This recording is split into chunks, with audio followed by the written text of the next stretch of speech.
Project Jupiter's a better kind of data center, using clean fuel cell technology to protect our air and water without impacting energy costs. Investing $50 million in the local water system? It's a data center done right. Paid for by Oracle.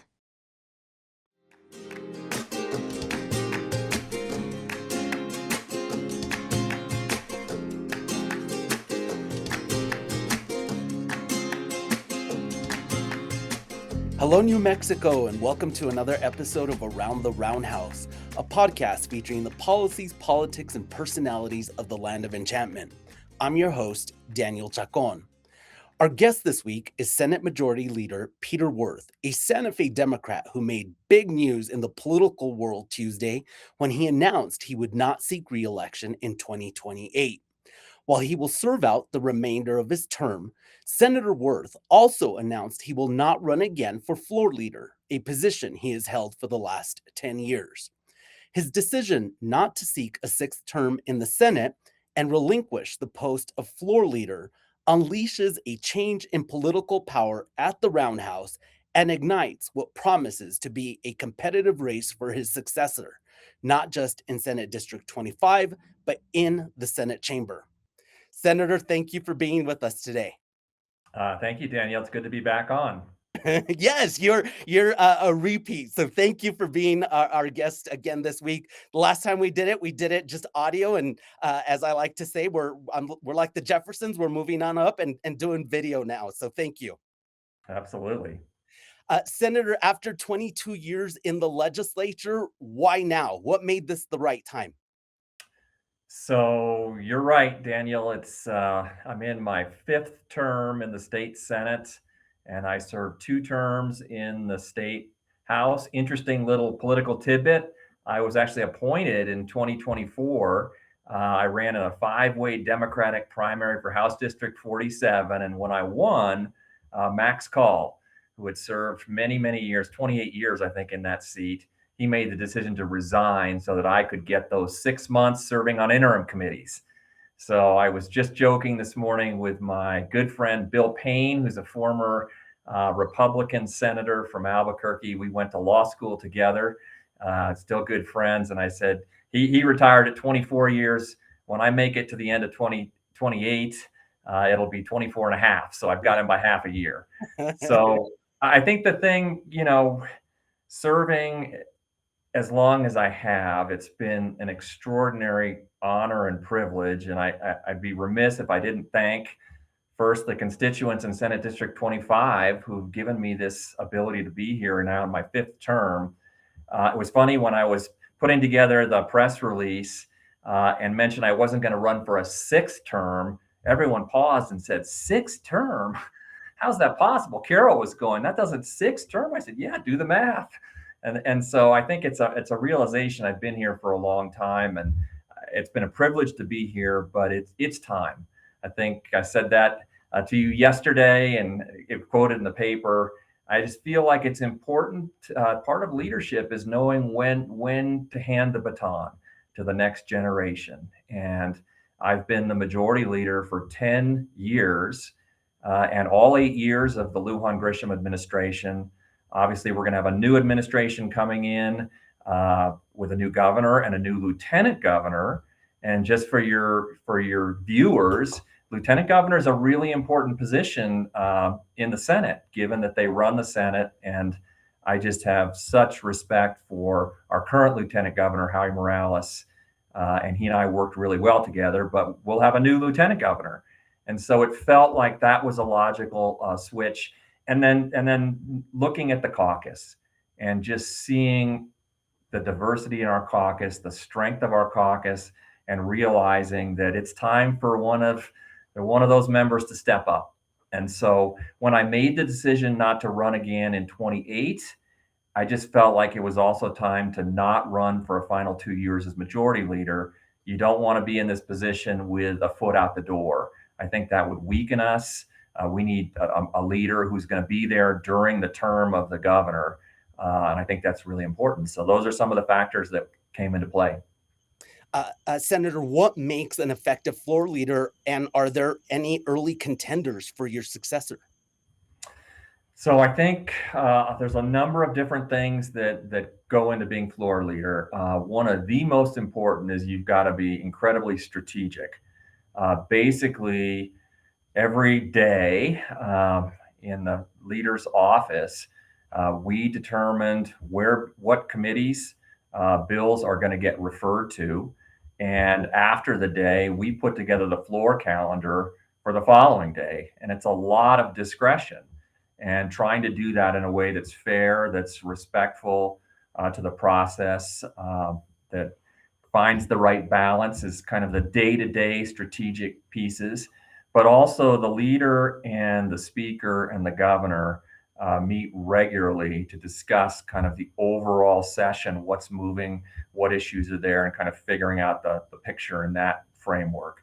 So being strategic is huge.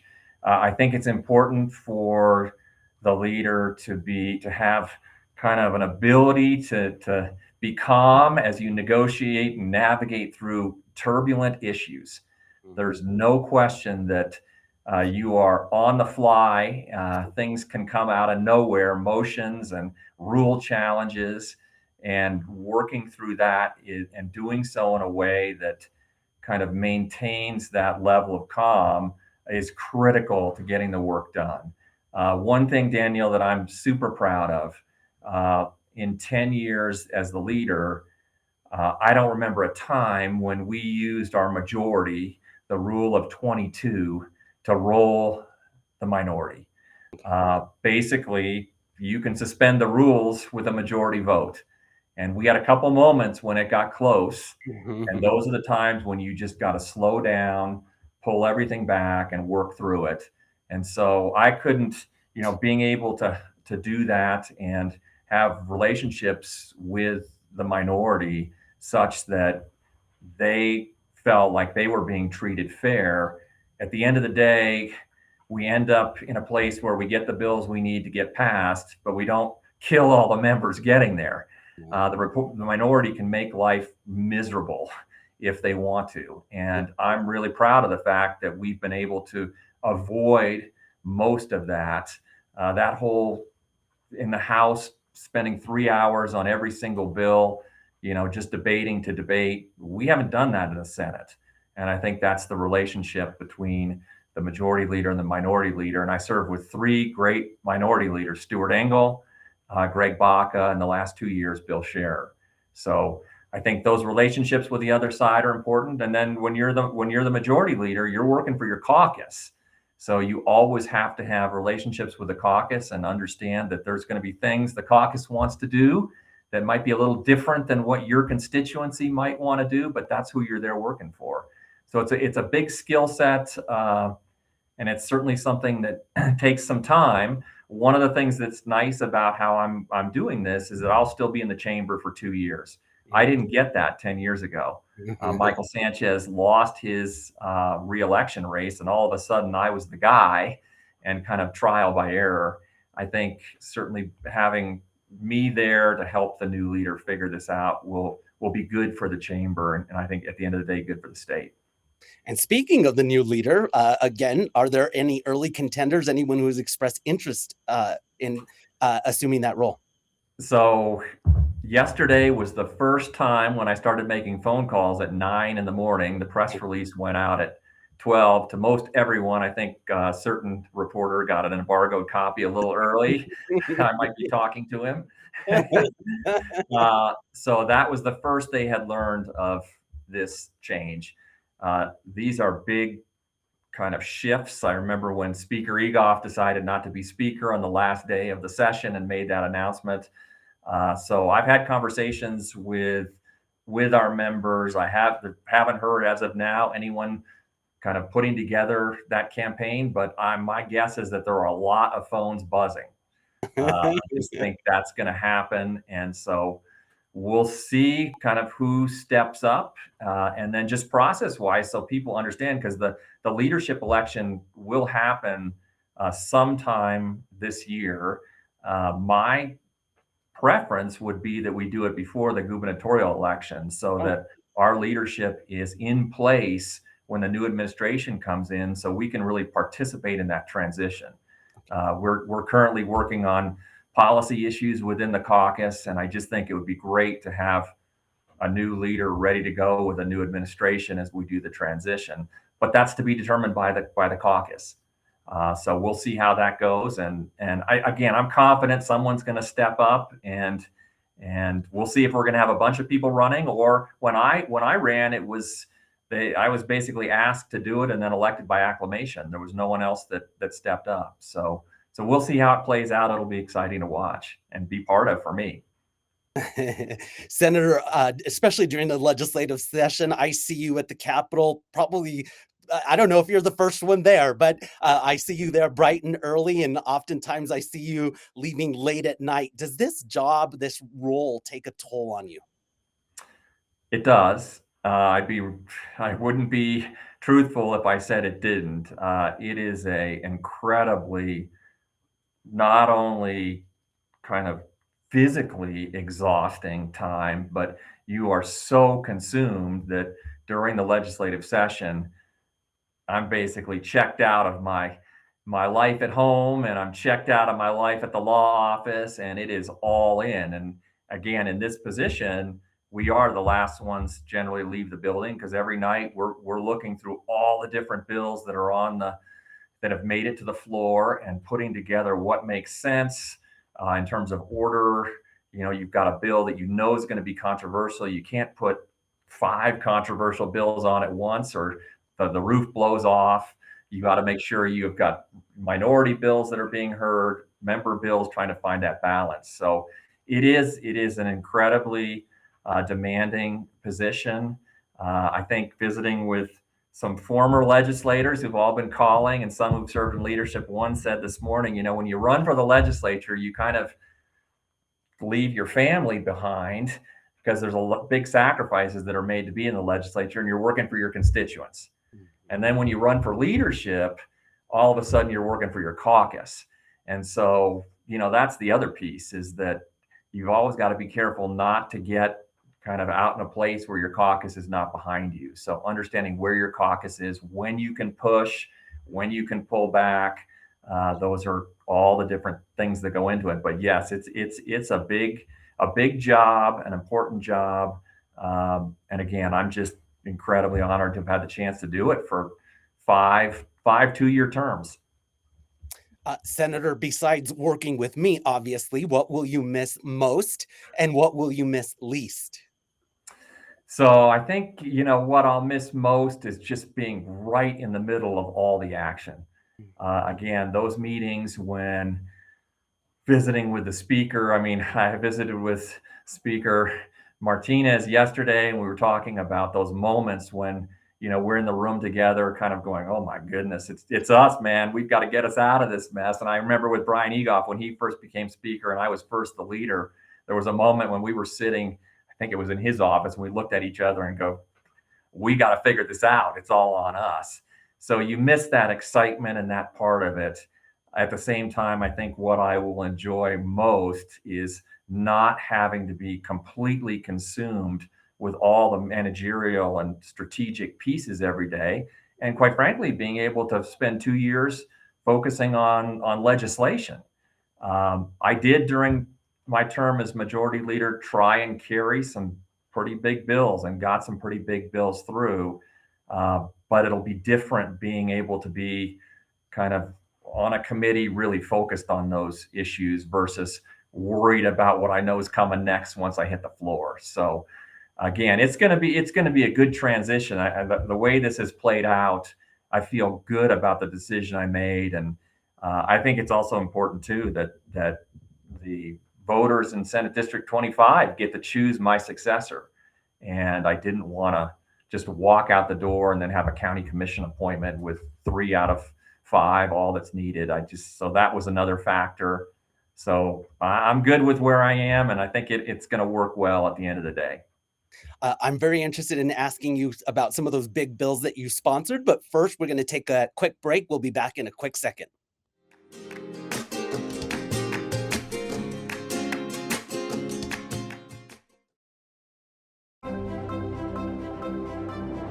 Have you seen what's happening in Doña Ana County? Project Jupiter's a better kind of data center. Instead of traditional generators, it uses cleaner fuel cells to protect our air and preserve water without impacting energy costs for local residents.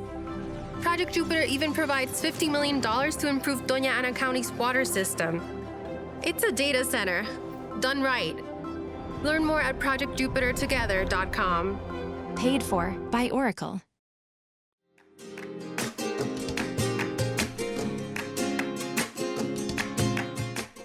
We're back with Senate Majority Leader Peter Wirth, and we're talking about his decision not to run for re-election in 2028 and also relinquish the post of Senate Majority Floor Leader. Senator, you've been behind some big bills in New Mexico. Which would you say is, or which would you count as your biggest accomplishment or achievement? Yeah, and it's interesting, kind of there's a distinction between those before I was the leader and since I've been the leader. In 2016, I carried the constitutional amendment with Nate Gentry, Republican majority leader at that time. That was the bail amendment, which certainly has had a lot of discussion over the years, basically eliminating money bail as a way to hold pretrial defendants, at the same time allowing for the first time dangerous defendants to be held pretrial.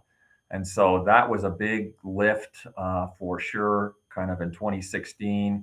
And then interestingly, when we switched administrations and Michelle Lujan Grisham came in, I was finally able to get across the line a bill dealing with dark money and disclosure. That is a constant issue. It's kind of like whack-a-mole. You fix one place and then they figure out some other way to get around disclosing donors. And after Citizens United, where corporations were allowed to spend unlimited amounts, the one thing we could do is require disclosure under that Supreme Court decision. And so being able to finally get that done was a big piece.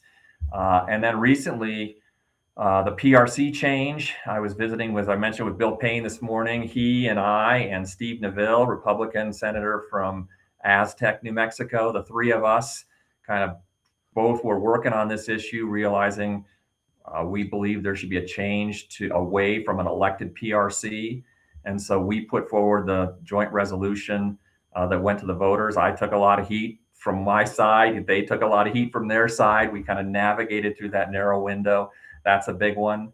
Steve Neville and I also did the Land of Enchantment Legacy Fund, one of the permanent funds we created that I just think for the first time establishes recurring funding for all these important outdoor programs. And so super proud of that. And then just finally, 2025, the Sackett decision deregulated all of our ephemeral streams when it came to clean water regulation. And so we were able to kind of go through the narrowest window to get that passed, to not only take over what's called primacy. So New Mexico now, once the feds approve, will be able to run our own clean water program. But we also created a new program to fill the place of the 90+% of streams that have been deregulated for clean water. So all those streams that feed into the Rio Grande after the Supreme Court decision were no longer covered by the Clean Water Act. Well, in New Mexico, now that we passed this bill, they will be covered. And that whole new department, 60, we call them FTE, full-time equivalent employees, new employees to do that. So super proud of our caucus for really helping push that and getting that through, and worked with Representative Ortez from Taos who was on the House side. So yeah, it's exciting. There's lots of things, and I feel good about all those things we've done. And I also, there's more to do for sure. As you indicated, New Mexico has made huge investments during your tenure, everything from early childhood education to behavioral health to water and the environment. Yet the state continues to rank at the bottom of various lists. When will New Mexico start to see a return on investment, or are we seeing one? So I think the foundation is there. I think the changes that have been made under Governor Lujan Grisham, in particular, these last 8 years, really set the platform for this to change. You know, the one that I hear most about is education. How is it possible that we're 49th or 50th, and Mississippi is the Mississippi Miracle, quote unquote. Well, the big key to the Mississippi Miracle was structured literacy. We've now passed structured literacy. And so that is teaching the art of reading. That's going to make an absolute huge difference. I think the investments in early childhood, you mentioned early childhood funds. I remember sitting with Senator John Arthur Smith in my office in 2020, and he had a twinkle in his eye because he found $300 million to put into a permanent fund. And he was trying to avoid going to the Constitution to open up the land grant permanent fund for early childhood, a spinoff that was a huge push. And so he thought he and Rep. Gallegos, Doreen Gallegos, came up with this idea. Let's put $300 million in this permanent fund. They also earmarked some oil and gas distributions. Well, today that fund is over $10 billion. So the amount of money that's available to invest in early childhood and the child care, the universal child care, is being funded in large part out of that fund.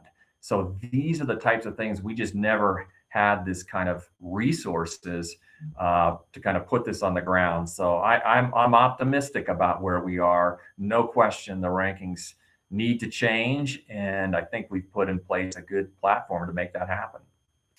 Senator, you mentioned Governor Lujan Grisham. What has changed in working with with governors over the years? Is the balance more toward the executive now?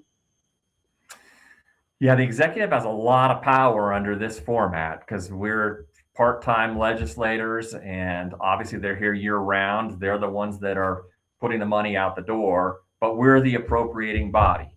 And so you've seen those tensions come up even in this last administration, including a court case over that. So we've always got to work on those checks and balances.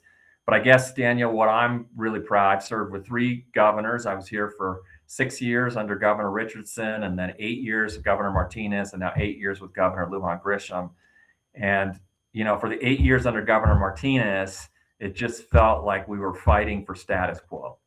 Okay. And that meant not doing a whole bunch of things that would really do damage from my perspective. These last 8 years have been an extraordinary opportunity to really be productive on a whole range of areas. And one of the things that I worked hard on was maintaining those working relationships with the House and with Governor Lujan Grisham, so that we're talking things through, we're working together, we're not just defaulting into fight mode. There are forces that always want you to fight. Well, we're not being strong enough. She's being, too strong here. And certainly there are times when that's the case. But I think we were able to work through a lot of issues and get to a point where no one was 100% happy, but we were moving forward. And so I visited with her yesterday as well as talking to my colleagues, and it was good to just catch up and she obviously will be going through transition the next 6 months and talking about her legacy. I'm just really happy to have and honored to have been able to be in a place to help make some really good things happen for New Mexico. Senator, while you will continue to serve for another 2 years, what are your plans for the future? Do you plan to retire from lawyering too? No, definitely not. And I would say this is kind of the end of this legislative chapter. Both Carol, my wife, and I kind of have a real core commitment to public service that can happen in lots of different ways. I also have a large mediation practice, and Carol and I have the Wirth Law Firm, and that's something that I'm certainly going to continue doing. So I think it's a transition, but it's not walking out the door and shutting everything down. Again, I'm 64 years old, and so that's 65 next year. It's kind of a wild thing to think about. Medicare. So, but I just think it's important. I believe in giving back, and I ran for the legislature because it was an opportunity to give back and for public service. And so that hasn't ended. I just think it's time, though, to do it in a different way. As I mentioned to you yesterday, politicians always say never say never. So is politics, could that still be in the cards for you down the road? It's possible. Again, I think it would really depend on what it is, what it looks like. I'm certainly looking forward to a little time away from the being completely in the meat grinder. But again, figuring out how to serve in public service. And I think the way I would characterize it again is public service is definitely will be something that remains a part of my life and our lives, Carol and my life for the rest of our lives. I just think it's important to give back. And so whether that's on a board or in some different format or appointed to something, we'll see. But again, this is an exciting kind of transition. And what's fun is it's a transition, but I'm also still going to be here. So I will say I'm looking forward to moving back to the back row of the Senate where I used to sit. And I'm looking forward to having an office with a window. I don't know where it'll be, but those are big deals. I mean, I've been down here in the dungeon here in the basement, right in the middle of everything. And so it'll be a good transition. And I really feel like I can contribute both to how the chamber works and then also really represent the constituents here in Santa Fe on a whole range of issues that I know are popping right now and need to have action at the legislative level. Senator, speaking of constituents, at one point, both the Speaker of the House and yourself as Majority Leader were Santa Fe lawmakers. Will Santa Fe lose clout at the Roundhouse with your departure? So I think to some extent it does. I mean, there's no question that once I'm totally gone, then for sure you're bringing in somebody new. We do have seniority in the Senate, and I've been in a position the last 10 years to be in those backroom budget discussions and able to move pieces around and make sure that certain things are happening. Good example, Santa Fe Magistrate Court was short some money, and after COVID, they didn't have enough money, and it was going to revert, and we were able to go get the money, work with Senator Munoz to get the money to make that happen. Certainly, I'll still be able to do that the next 2 years.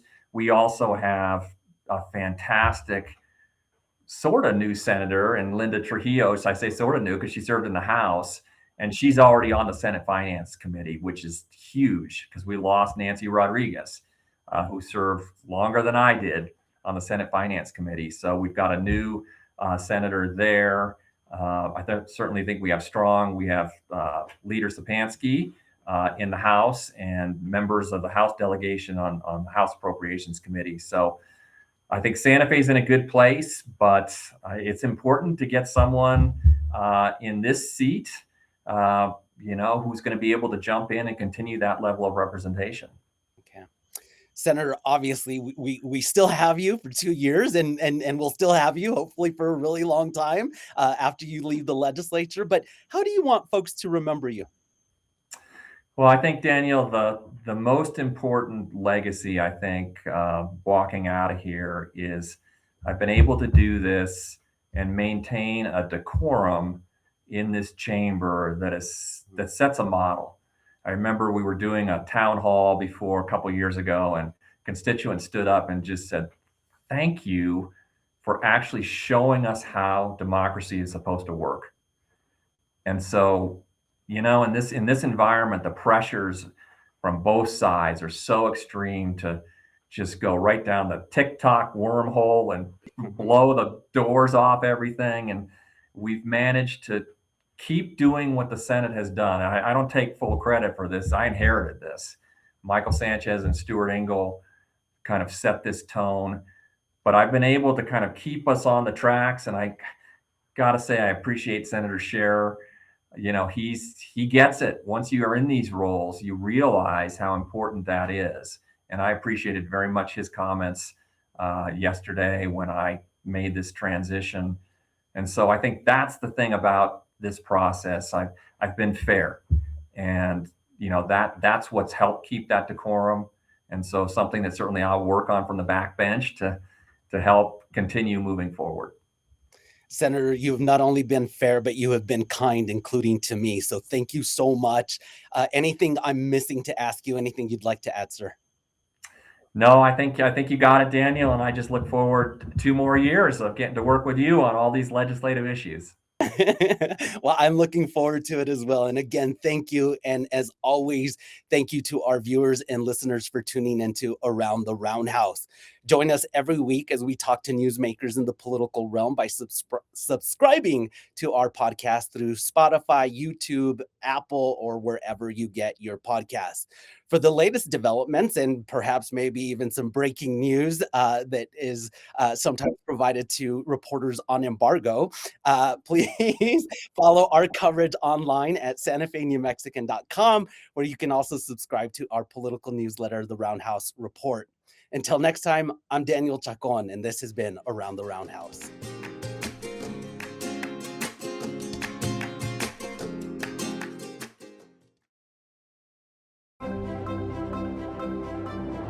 Have you seen what's happening in Doña Ana County? Project Jupiter's a better kind of data center. Instead of traditional generators, it uses cleaner fuel cells to protect our air and preserve water without impacting energy costs for local residents. Project Jupiter even provides $50 million to improve Doña Ana County's water system. It's a data center, done right. Learn more at projectjupitertogether.com. Paid for by Oracle.